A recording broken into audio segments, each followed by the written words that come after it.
वंदे मातरम विद्यार्थियों और किसी भी कंपटीशन की तैयारी करने वाले अभ्यर्थियों, आज हम पॉलिटिकल साइंस के बहुत महत्वपूर्ण टॉपिक मूल अधिकार या मौलिक अधिकार के बारे में अध्ययन करेंगे, जिनको फंडामेंटल राइट्स भी कहा जाता है। जैसा कि आपको पता है कि किसी भी कंपटीशन में राजनीति विज्ञान का महत्वपूर्ण योगदान होता है, उसमें भी मूल अधिकारों से संबंधित प्रश्न हर बार किसी न किसी रूप में पूछे जाते हैं। पहले जो प्रश्न पूछे जाते थे वो साधारणतया सतही तौर पे पूछे जाते थे, लेकिन आजकल जो भी प्रश्न है थोड़ी गहराई में पूछे जाते हैं।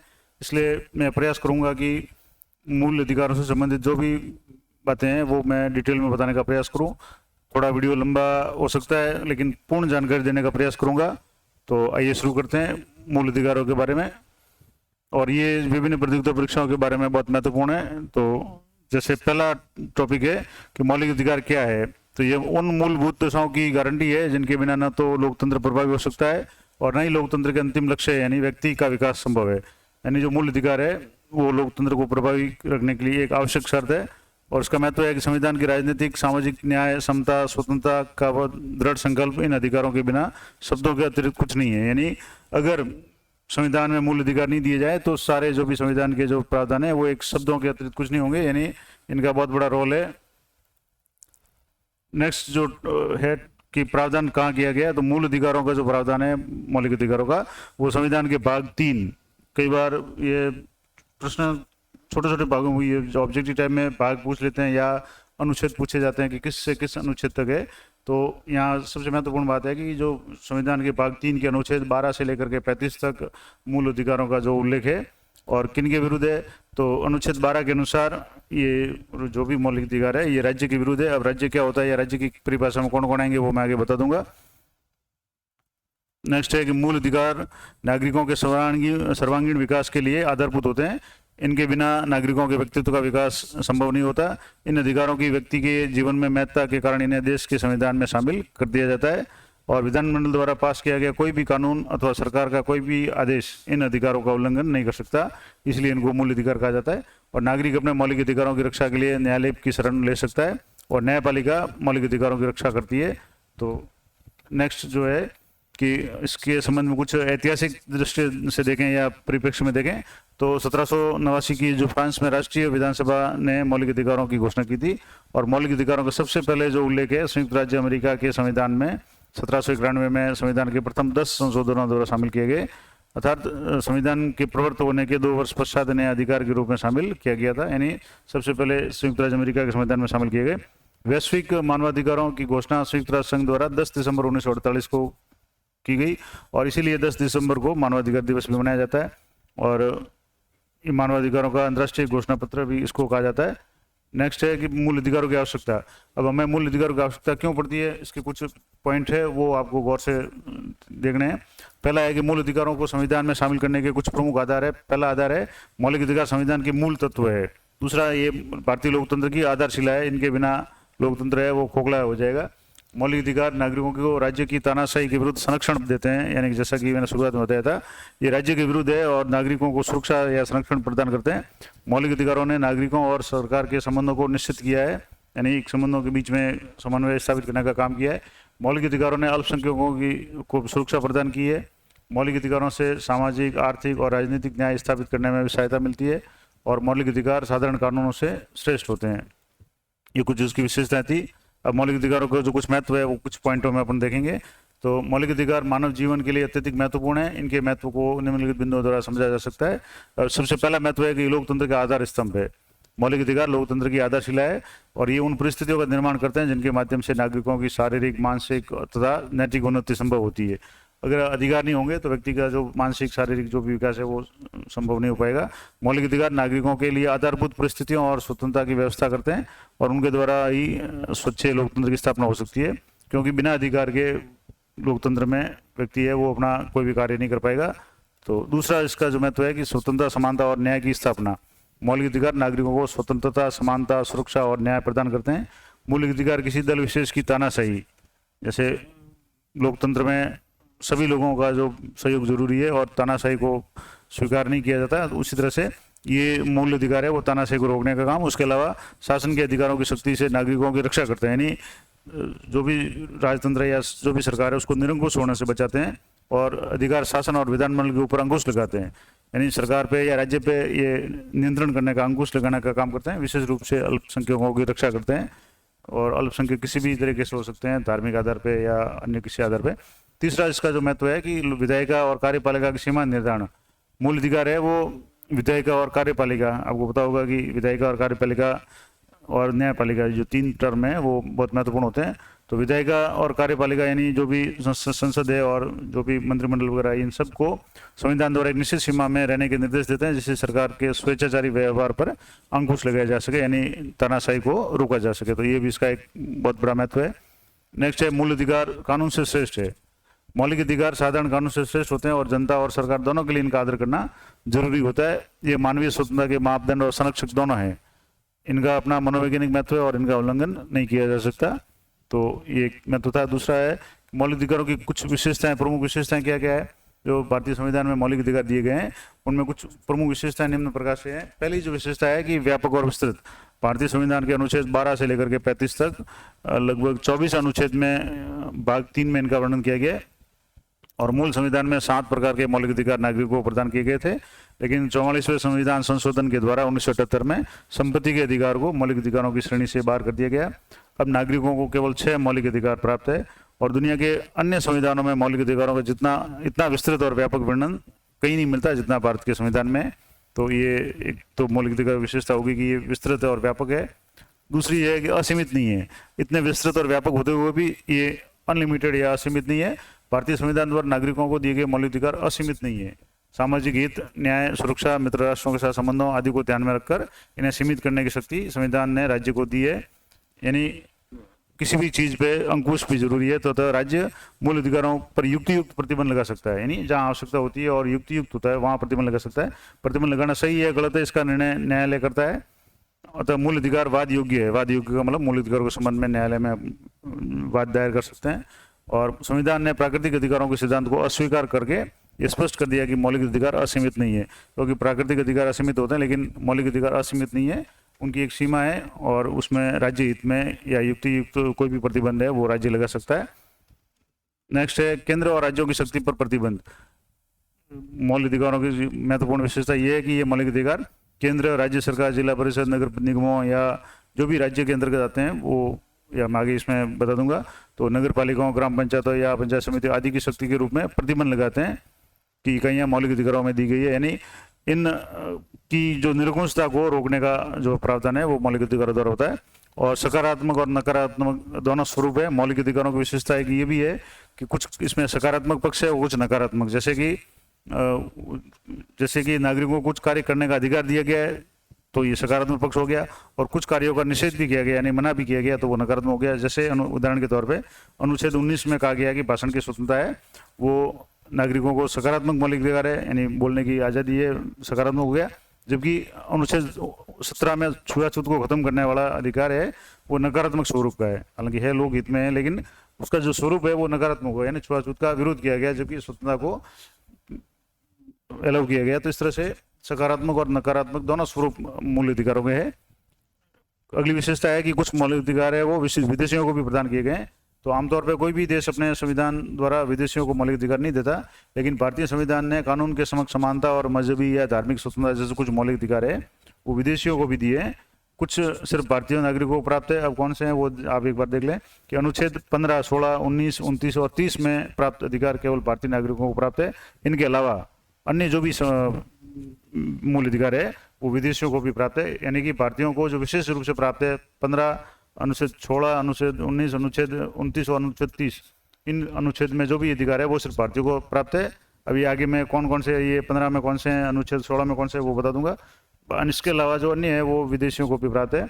और प्राकृतिक अधिकारों के सिद्धांत को मान्यता नहीं है। जैसे कि कहा था कि प्राकृतिक अधिकारों के सिद्धांत का मतलब असीमित अधिकार नहीं है। तो भारत के संविधान नागरिकों को केवल उन्हीं मौलिक अधिकारों को प्रयोग करते हैं जो संविधान ने लिखित रूप में उन्हें दिए हैं। इसका अर्थ ये हुआ कि प्राकृतिक अधिकारों के सिद्धांत का सहारा लेकर भारत की न्यायपालिका मौलिक अधिकारों के दायरा बढ़ा नहीं सकती। जो भी ये अधिकार है वो सीमित है, उसकी एक सीमा है, लिमिट है। नेक्स्ट है कि मूल अधिकार न्याय योग्य है। भारतीय संविधान ने मौलिक अधिकारों को न्याय योग्य घोषित करके उन्हें सुरक्षा दी है। संविधान के अनुच्छेद 32 और अनुच्छेद 226 में ये अनुच्छेद आपको याद रखना है कि जब उच्चतम न्यायालय और जो उच्च न्यायालय है वो किस अनुच्छेद के तहत इन पे सुनवाई कर सकते हैं या उनके खिलाफ में वाद दायर कर सकते हैं। तो अनुच्छेद 32 वो सुप्रीम कोर्ट से संबंधित है और अनुच्छेद 226 है वो उच्च न्यायालय हाई कोर्ट से संबंधित है। तो इनमें कहा गया है कि केंद्र या राज्य सरकार किसी भी नागरिक के मौलिक अधिकार को किसी भी रूप में छीनने की कोशिश करे तो वह नागरिक इन अनुच्छेदों के तहत, यानी अनुच्छेद 32 के तहत उच्चतम न्यायालय में और अनुच्छेद 226 के तहत उच्च न्यायालय में याचिका दायर कर अपने मौलिक अधिकारों को सुरक्षित बना सकता है। अतः उच्चतम न्यायालय और उच्च न्यायालय है वो दोनों मूल अधिकारों के संरक्षक है, यानी जो भी मूल अधिकार है वो न्याय योग्य है, वाद योग्य है। मूल अधिकारों में संशोधन संभव है, ये भी एक विशेषता है कि भारतीय संविधान के अनुच्छेद 368 जो संविधान संशोधन अनुच्छेद है 368, इसमें की गई व्यवस्था के तहत संसद को संविधान में संशोधित करके मौलिक अधिकारों को बढ़ाने या कम करने की शक्ति प्रदान की गई है। अब इसमें कुछ बीच में विवाद हुआ था, अलग अलग वाद जो हुए थे वो मैं आगे बताऊंगा। तो संविधान के 44वें संविधान संशोधन के द्वारा जैसे संपत्ति के अधिकार को मौलिक अधिकारों से हटा करके उसको कानूनी अधिकार के रूप में मान्यता दी गई, तो इस तरह से संविधान में जो भी भारतीय संसद है उसमें संविधानों में या मूल अधिकार में कोई भी संशोधन कर सकती है, उसको घटा या बढ़ा सकती है। तो ये कुछ विशेषताएं थी मूल अधिकारों की। नेक्स्ट है इसमें और एक विशेषता है कि अल्पसंख्यकों के लिए विशेष व्यवस्था।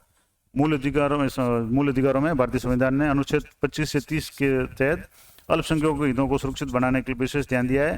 अनुच्छेद 25 से 28 तक उन्हें धार्मिक स्वतंत्रता का मौलिक अधिकार दिया गया है और जबकि अनुच्छेद 29 और 30 में उन्हें सांस्कृतिक और शैक्षणिक अधिकार दिया जाना बहुत महत्वपूर्ण है, और ये सारे अधिकार है वो अल्पसंख्यकों की विशेष व्यवस्था करते हैं। तो इस तरह से ये भी मूल अधिकारों की विशेषता हो गई। एक अन्य विशेषता है कि सैनिक अधिकारों को सीमित करना। संविधान के अनुच्छेद 33 में संसद को जरूरत पड़ने पर सशस्त्र सैनिकों जैसे अर्धसैनिक बल है, पुलिस बल है, गुप्तचर संस्थाओं के लिए इतनी मौलिक अधिकारों पर कुछ प्रतिबंध लगाने की शक्ति दी गई है। और अनुच्छेद 34 के अनुसार जहां सैन्य शासन लागू होता है जो असामान्य परिस्थितियों में लगाया जाता है, ऐसे क्षेत्रों में मूल अधिकारों के क्रियान्वयन को रोका जा सकता है, यानी कुछ समय के लिए मूल अधिकारों को उनका जो अनुपालन है वो रोका जा सकता है। संविधान द्वारा प्रदान किए गए मूल अधिकार स्वतः ही लागू होते हैं, कुछ अधिकार कानून की मदद से लागू करवाए जाते हैं। देश की एकता और अखंडता को बनाए रखने के लिए संसद ऐसे कानून बनाती है अनुच्छेद 35 के तहत। तो इस तरह से ये सैनिक अधिकारों को भी सीमित करते हैं। और जो अन्य अगली विशेषता है मूल अधिकारों की वो है मौलिक अधिकारों का निलंबन, यानी देश काल की जो परिस्थितियां हैं या उनमें इनका निलंबन भी किया जा सकता है, कुछ समय के लिए इन पर रोक लगाई जा सकती है। जैसे राष्ट्र की एकता और अखंडता सुरक्षित बनाए रखने के उद्देश्य से राष्ट्रीय आपात की स्थिति में मौलिक अधिकारों को निलंबन करने की शक्ति केंद्र सरकार को दी गई है। और इस विवरण से स्पष्ट है कि संविधान की रचना करने वाली संविधान सभा ने भारत के नागरिकों को अपना उचित और शीघ्र विकास करने के लिए जो मौलिक अधिकार दिए हैं उनको सुरक्षित बनाने का प्रबंध भी संविधान में कर दिया गया है। और देश की एकता और अखंडता को बनाए रखने के लिए उन पर लगाए गए नियंत्रण भी उचित है, क्योंकि अनलिमिटेड अधिकार दिया जाना भी देश के संविधान के लिए घातक होता है, लेकिन उन अधिकारों की रक्षा करना भी बहुत महत्वपूर्ण होता है। उसके बिना राज्य निरंकुश हो जाता है। तो संविधान में सभी तरह के प्रावधान किए गए हैं। अब कुछ जो महत्वपूर्ण जो पॉइंट है एग्जाम की दृष्टि से महत्वपूर्ण होते हैं वो मैं आपको बता रहा हूँ। इस वीडियो के बाद में मैं मूल अधिकारों से संबंधित ऑब्जेक्टिव टाइप के जो प्रश्न विभिन्न प्रतियोगिता परीक्षाओं में आज तक जो पूछे गए हैं राज्य लेवल से लेकर के राष्ट्रीय लेवल तक, उन सभी को मैं एक वीडियो के रूप में आपको सामने प्रस्तुत करूंगा। तो आप अगले वीडियो में बने रहें, इसलिए आप चैनल को सब्सक्राइब कर लें ताकि जब भी ये नया वीडियो अपलोड हो आपको नोटिफिकेशन मिल जाए। अब जो बात करते हैं कुछ विशेष जो बिंदु है जो परीक्षा में पूछे जाते हैं कि भारतीय संविधान में मौलिक अधिकारों से संबंधित एक विश्व के अधिकांश लोकतांत्रिक देशों में नागरिकों के अधिकार को शामिल किया गया है और संविधान द्वारा प्रदान किए गए और संरक्षित किए गए अधिकारों की ऐसी सूची को अधिकारों का घोषणा पत्र कहते हैं। और भारत में सबसे पहले 1895 में, यानी जब देश आज़ाद होना था उससे पहले, बाल गंगाधर तिलक ने मौलिक अधिकारों की मांग की थी और उनके बाद में 1925 में डॉक्टर एनी बेसेंट ने भी इसी मांग को दोहराया था। तो भारत में सबसे पहले 1895 में बाल गंगाधर तिलक ने मौलिक अधिकारों की मांग की थी। ये प्रश्न भी कई परीक्षाओं में पूछा गया है।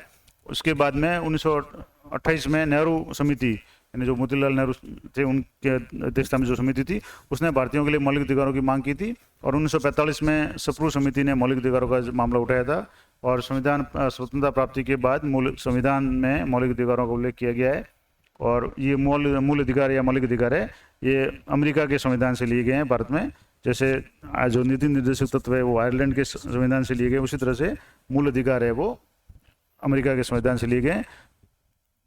इसके अलावा कुछ एक महत्वपूर्ण बात है कि भाग 3 भारतीय संविधान के भाग 3 में अनुच्छेद 12 से 35 तक का जो उल्लेख है, तो कई बार भाग भी पूछ लेते हैं, अनुच्छेद भी पूछ लेते हैं। तो मूल अधिकारों का जो उल्लेख है वो भाग 3 में किया गया और अनुच्छेद है 12 से लेकर के 35 तक, और मौलिक अधिकारों का उल्लेख किया गया। इन मूल अधिकारों को भारत का मैग्ना कार्टा कहा जाता है। और संविधान में नहीं, जब संविधान बना तो 7 मौलिक अधिकार थे, लेकिन आपको मैंने पहले बता दिया कि जो संपत्ति का अधिकार है उसको हटा दिया था 44वें संविधान संशोधन के अंतर्गत। तो वर्तमान में 6 मूल अधिकार है। नेक्स्ट है कि संपत्ति का मूल अधिकार, इसके संबंध में जो हटा दिया उसको थोड़ी सी मैं डिटेल में बता देता हूँ, क्यों कि ये भी कई बार प्रश्न पूछा जाता है और इसके अनुच्छेद 12 के बारे में पूछा जाता है। तो आपकी जानकारी के लिए बता दूं कि मूल संविधान में संपत्ति का जो मूल अधिकार है शामिल था, परंतु 44वें संविधान संशोधन द्वारा 1978 में मोरारजी देसाई सरकार द्वारा संपत्ति के जो मूल अधिकार है, जो अनुच्छेद 31 और अनुच्छेद 19(1)(6) में जो मौलिक अधिकार के अंतर्गत था, उस सूची से हटाकर इसको संविधान के अनुच्छेद 300(a). अब जैसे कई बार आप देखेंगे कई जगह लिखा होता है 300(a) और कई जगह लिखा होता है 300(क), तो उसमें आपको कंफ्यूज नहीं होना है। ए अगर अंग्रेजी में लिखेंगे तो ए है, और हिंदी में लिखेंगे तो क ख ग से शुरुआत करते हैं तो क है। तो 300(a) और 300(क) एक ही बात है।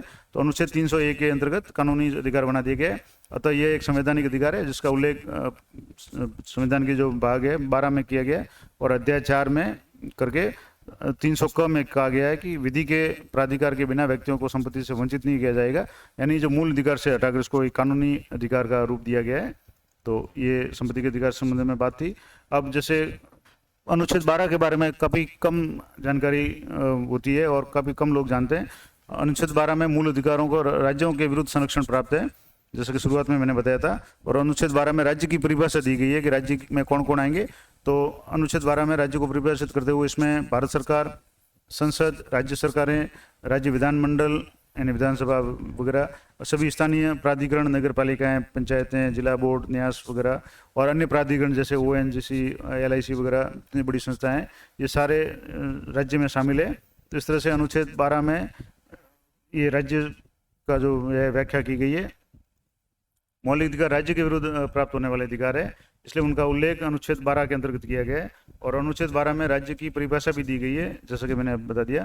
अब अनुच्छेद 12 में राज्य की परिभाषा दी गई, इसके अंतर्गत राज्य विभिन्न प्रकार के वाद विवाद भी शामिल किए जाते हैं। संविधान के भाग 4 में निरूपित सभी निर्देश राज्य को संबोधित है। और अनुच्छेद 3 के अनुसार राज्य का अर्थ वही है जो भाग 3 में अनुच्छेद 12 के अंतर्गत राज्य का है, वो जो मैंने पहले बता दिया कि राज्य के अंतर्गत कौन कौन शामिल होगा। अब अनुच्छेद 12 के अंतर्गत दोबारा मैं थोड़ा विस्तार से बता देता हूँ कि निम्नलिखित प्राधिकार राज्य की श्रेणी में आते हैं। यानी अनुच्छेद 12 के तहत राज्य में कौन कौन शामिल होंगे, तो केंद्र व राज्य सरकारों के विधायी और कार्यकारी अंग है। दूसरा, स्थानीय निकाय, नगर पालिका, पंचायतें, न्यास वगैरह, ये सब राज्य के अंतर्गत आएंगे। और तीसरा है संवैधानिक और संविधानेतर निकाय, यानी संविधान, मूल संविधान में और संविधान निर्माण के बाद में जो भी बनाए गए जो निकाय है, जैसे वित्त आयोग है, नीति आयोग वगैरह, ये सारे राज्य के अंतर्गत आते हैं। तो ये थोड़ा सा मैंने अनुच्छेद 12 के बारे में विस्तार से बता दिया। अब अनुच्छेद 13 क्या है, मैंने जैसे पहले बताया 12 और 13 के बारे में जानकारी कम मिलती है। मूल अधिकारों की शुरुआत लोग 14 से मानते हैं, लेकिन जैसा कि हम पढ़ रहे हैं कि 12 से 35 तक मूल अधिकार है, तो 12 और 13 को समझना जरूरी है। इसलिए मैं इसको थोड़ा सा विस्तार से बता दूं, क्योंकि इसके बारे में जानकारी कम मिलेगी आपको। 14 से लेकर के 35 तक के जो अनुच्छेद उनके बारे में विस्तार से जानकारी कहीं भी मिल जाएगी। तो अनुच्छेद 13 के अंतर्गत 3 प्रकार के जो सिद्धांत शामिल किए गए: पृथक्करणीयता का सिद्धांत, पार्शियल थ्योरी जिसको कहते हैं, और आच्छादन का सिद्धांत, इक्लिप्स थ्योरी, और अधित्याग का सिद्धांत, डॉक्ट्रिन ऑफ वीवर है। अब ये क्या है, थोड़ा सा इनके बारे में बता देता हूँ। तो पृथक्करणीयता का सिद्धांत यानी डॉक्ट्रिन ऑफ सेपरेबिलिटी का मतलब होता है, ये सिद्धांत इस धारणा पर आधारित है कि यदि राज्य द्वारा निर्मित विधियों और मूल अधिकारों के बीच में कोई विरोध उत्पन्न होता है, यानी अगर राज्य ने कोई कानून बना दिया और संविधान या मूल अधिकार के संबंध में जो अगर कोई विवाद पैदा होता है, तो न्यायालय प्रश्नगत विधि को केवल विरोधी उपबंध को ही शून्य मानते हैं। यानी न्यायालय पूरे कानून को या पूरे अधिनियम को शून्य नहीं घोषित करेगा, जो मूल अधिकार से विपरीत होगा या मूल अधिकार के विरोध में होगा उसी को शून्य करेगा, सारे अधिनियम को नहीं। ऐसी स्थिति में शेष भाग को देय घोषित कर दिया जाता है। अतः न्यायपालिका के द्वारा वैध और अवैध के बीच में अलगाव को पृथक्करणीयता का सिद्धांत कहा जाता है। यानी न्यायपालिका ये डिसाइड करेगी कौन सा जो कानून बनाया गया वो वैध है और कौन सा अवैध है। इस तरह से ये इसका निर्धारण कब हुआ था कि रोमेश थापर बनाम मद्रास राज्य जो वाद था 1950 में, उसमें ये निश्चित किया गया था कि यदि विरोधी उपबंध को पृथक नहीं किया जाता तो न्यायालय संपूर्ण अधिनियम को आधिकारिक घोषित कर देती है। तो ये पृथक्करणीयता का सिद्धांत था। दूसरा जो सिद्धांत है आच्छादन का सिद्धांत, इस सिद्धांत के अनुसार यदि मूल अधिकारों और पूर्व में संवैधानिक विधियों के बीच में गतिरोध उत्पन्न होता है, यानी जैसे संविधान में कोई नियम बनाया हुआ है और मूल अधिकार में कहीं विरोध की स्थिति पैदा होती है, तो मूल अधिकार पूर्व संवैधानिक विधियों को आच्छादित कर लेते हैं, यानी वरीयता मूल अधिकारों को दी गई है। अगर दोनों में कुछ विवाद की स्थिति होती है मूल अधिकार में और संविधान के किसी प्रावधान में, तो मूल अधिकारों को वरीयता दी गई है, अतः पूर्व जो संवैधानिक विधियां हैं वो समाप्त नहीं होती। आच्छादन का मतलब होता है ढकना। जैसे मान लो जब ग्रहण वगैरह होता है तो चंद्रमा या सूर्य की जो छाया है पृथ्वी या चंद्रमा पे जो पड़ती है तो वो आच्छादन कहलाता है, यानी उसको ढक लेता है। तो उसी तरह से समाप्त नहीं होता लेकिन ढकना, तो जैसे पूर्व में संवैधानिक विधियां समाप्त नहीं होती बल्कि आच्छादित हो जाती है, अर्थात व्यवहार में इनका प्रभाव है वो समाप्त हो जाता है। तो ये हो गया आच्छादन का सिद्धांत। और जो तीसरा सिद्धांत था अधित्याग का सिद्धांत, डॉक्ट्राइन ऑफ वीवर, इस सिद्धांत के अनुसार कोई व्यक्ति संविधान द्वारा प्रदान किए गए मूल अधिकार को स्वेच्छा से त्याग नहीं कर सकता। जैसे कि ये भी बहुत महत्वपूर्ण बात है कि मूल अधिकार का त्याग अगर कोई व्यक्ति करना चाहे तो नहीं कर सकता। क्यों नहीं कर सकता? क्योंकि मूल अधिकार केवल व्यक्तिगत नीति के लिए नहीं वरन लोक नीति के आधार पर जन साधारण के हित के लिए संविधान में शामिल किए गए हैं, यानी इसमें व्यक्तिगत हित नहीं होकर के पूरी जन साधारण का हित होता है। अतः अभित्याग का जो सिद्धांत है या अधित्याग का जो सिद्धांत है वो उन अधिकारों पर लागू नहीं होता, यानी कोई भी व्यक्ति है वो मूल अधिकारों को त्याग नहीं कर सकता। और वर्तमान में 6 मौलिक अधिकार है। अब थोड़ा सा जल्दी में इनके बारे में पढ़ेंगे क्योंकि वीडियो बहुत लंबा हो जाएगा। अब मूल अधिकार है उनके बारे में, जो पहला मूल अधिकार समता का अधिकार है, इसमें अनुच्छेद 14 के अंतर्गत विधि के समक्ष समानता और विधि के समान संरक्षण का अधिकार है। अनुच्छेद 15 के अंतर्गत मूल धर्म, मूल, वंश, जाति, लिंग या जन्म स्थान के आधार पर विभेद का प्रतिषेध है, यानी किसी भी व्यक्ति के साथ में धर्म या मूल या वंश, जाति या जन्म स्थान के आधार पर कोई भेदभाव नहीं किया जाएगा। अनुच्छेद 16 के तहत लोक नियोजन के विषय में अवसर की समानता है, यानी किसी भी नौकरी में अवसर की समानता है। अनुच्छेद 17 के अंतर्गत अस्पृश्यता का जो अंत किया जाने का प्रावधान है। और अनुच्छेद 18 के अंतर्गत उपाधियों का अंत है। अब इसमें जैसे सेना की उपाधियां और शिक्षा संबंधी जो उपाधियां डॉक्टरेट वगैरह होती है वही अलग है, इसके अलावा अन्य जो उपाधियां वो समाप्त है। तो ये समता के अधिकार के अंतर्गत 14 से लेकर के 18 तक अनुच्छेद है।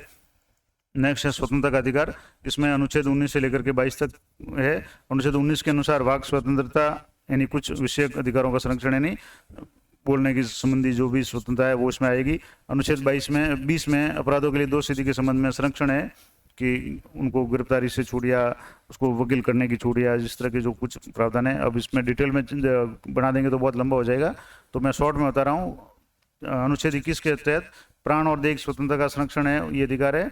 और अनुच्छेद 21A, इसी में आपको याद हो तो RT है जो शिक्षा का अधिकार है, राइट टू एजुकेशन है, उसको शामिल किया गया, प्राथमिक शिक्षा अधिकार, ये अनुच्छेद 21A के अंतर्गत है। और अनुच्छेद 22 में कुछ दशाओं में गिरफ्तारी और निरोध से संरक्षण का अधिकार है, तो ये स्वतंत्रता के अंतर्गत 19 से लेकर के 22 तक है। उसके बाद में जो नेक्स्ट अधिकार है शोषण के विरुद्ध अधिकार, उसमें 2 अनुच्छेद है, 1923 और 24। अनुच्छेद 23 के अंतर्गत मानव के दुर्व्यवहार और बलात् श्रम का प्रतिषेध है, यानी व्यक्ति के मानव का कोई भी व्यापार वगैरह नहीं कर सकता, और जो श्रम वगैरह है उसके ऊपर प्रतिषेध है, यानी जबरदस्ती किसी से कार्य नहीं करवा सकते। और अनुच्छेद 24 के अंतर्गत कारखानों आदि में बालकों के नियोजन का प्रतिषेध है, यानी जो 18 साल से कम के जो बच्चे हैं उनके संरक्षण के लिए ये प्रावधान किया गया। तो ये 23 और 24 है वो शोषण के विरुद्ध अधिकार है। नेक्स्ट है धार्मिक स्वतंत्रता का अधिकार, अनुच्छेद 25 से लेकर 28 तक। तो 25 के अंतर्गत अंतःकरण की और धर्म की अबाध रूप से मानने, आचरण और प्रचार करने की स्वतंत्रता है, व्यक्ति अपनी इच्छा से किसी धर्म को अपना सकता है। अनुच्छेद 26 के अंतर्गत धार्मिक कार्यों के प्रबंधन की स्वतंत्रता है। अनुच्छेद 27 के तहत किसी विशिष्ट धर्म की वृद्धि के लिए करों की स्वतंत्रता, यानी कर देने के बारे में ये स्वतंत्रता है। और अनुच्छेद 28 के तहत कुछ शिक्षा संस्थाओं में धार्मिक शिक्षा या धार्मिक उपासना में उपस्थित होने के बारे में स्वतंत्रता है। तो ये धार्मिक स्वतंत्रता के अंतर्गत 4 अनुच्छेद है, 25 से लेकर के 28 तक। नेक्स्ट जो स्वतंत्रता है वो है संस्कृति और शिक्षा संबंधी स्वतंत्रता। तो अनुच्छेद 29 के अंतर्गत अल्पसंख्यक वर्गों के हितों का संरक्षण किया गया है और उनकी संस्कृति और शिक्षा संबंधित अधिकारों का प्रावधान किया गया है।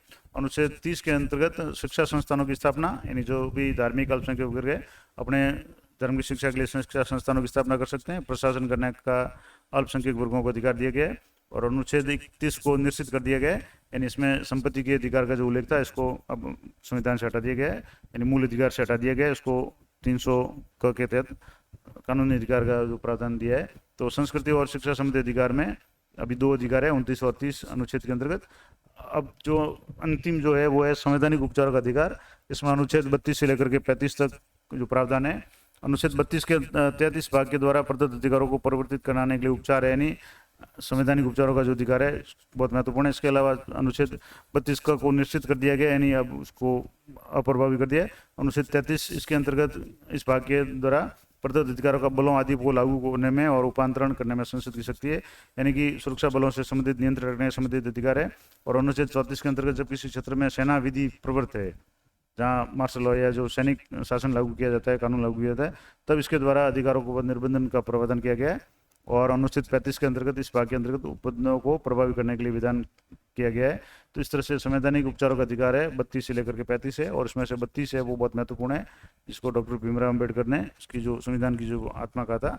अब नेक्स्ट है मूल अधिकारों से संबंधित कुछ महत्वपूर्ण जो तथ्य है वो मैं आपको बता रहा हूँ कि भारत में न्यायालय संविधान का सबसे बड़ा संरक्षक है, और भारत में न्यायालय राज्य द्वारा निर्मित विधि को उस सीमा तक शून्य घोषित कर सकता है जिस सीमा तक निर्मित विधि मूल अधिकारों का उल्लंघन करेगी।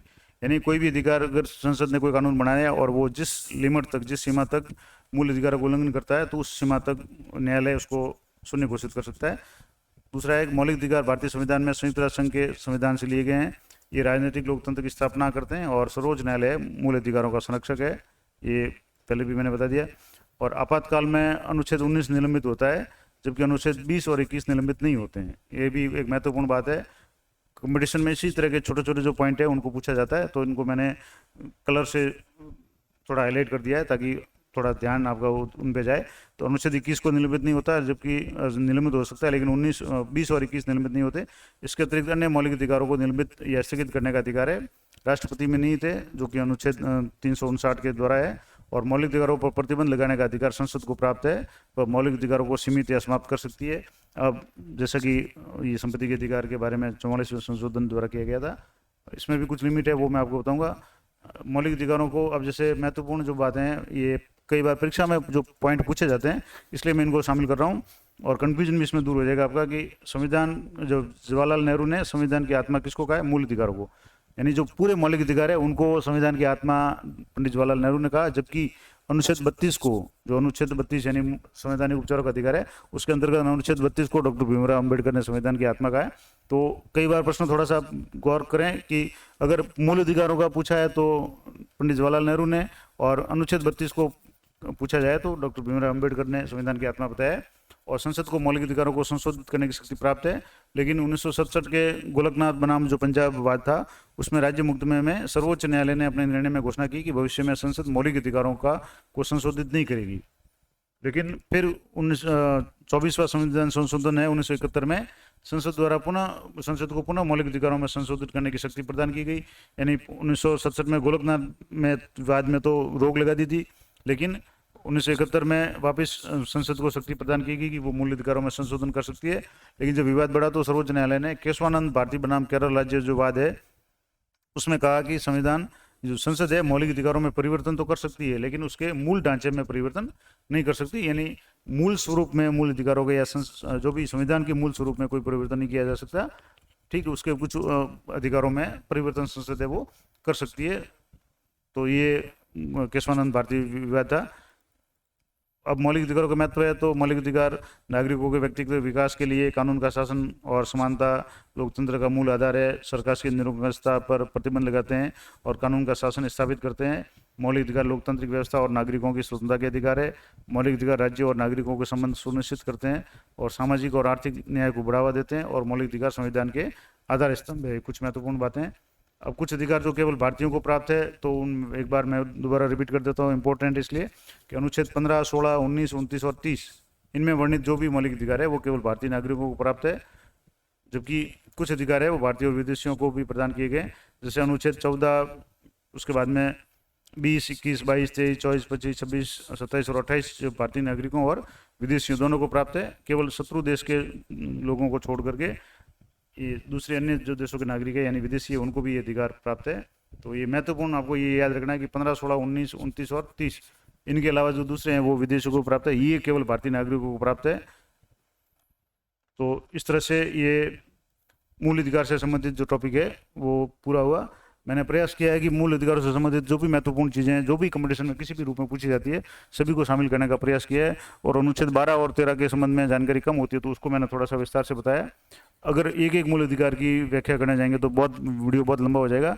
तो आशा करता हूँ ये आपको पसंद आएगा। और अगला जो वीडियो होगा मेरा वो मूल कर्तव्य पे होगा। इसके अलावा जैसे कि मैंने पहले बताया कि मैं शीघ्र ही मूल अधिकारों से संबंधित ऑब्जेक्टिव टाइप के जो प्रश्न परीक्षाओं में पूछे गए हैं वो वीडियो भी आपके सामने प्रस्तुत करूँगा, ताकि आपका क्विक रिवीजन हो जाए। एक बार इस वीडियो को देख लें, उसके बाद अगर उस वीडियो के जो सवाल अगर देखेंगे तो आपको आसानी से उनके उत्तर समझ में आ जाएंगे। तो आशा करता हूँ आपको ये मेरा जो प्रयास पसंद आएगा। अगर आपको ये जानकारी अच्छी लगे तो इस वीडियो को अधिक से अधिक जो भी कंपटीशन करने वाले, तैयारी करने वाले स्टूडेंट्स है या अभ्यर्थी है उन तक पहुँचाए। वीडियो को लाइक करें, शेयर करें और चैनल को सब्सक्राइब करें, ताकि जब भी नया वीडियो अपलोड हो आपको नोटिफिकेशन मिल जाए। तो मिलते हैं नेक्स्ट वीडियो में, तब तक जय हिंद, जय भारत।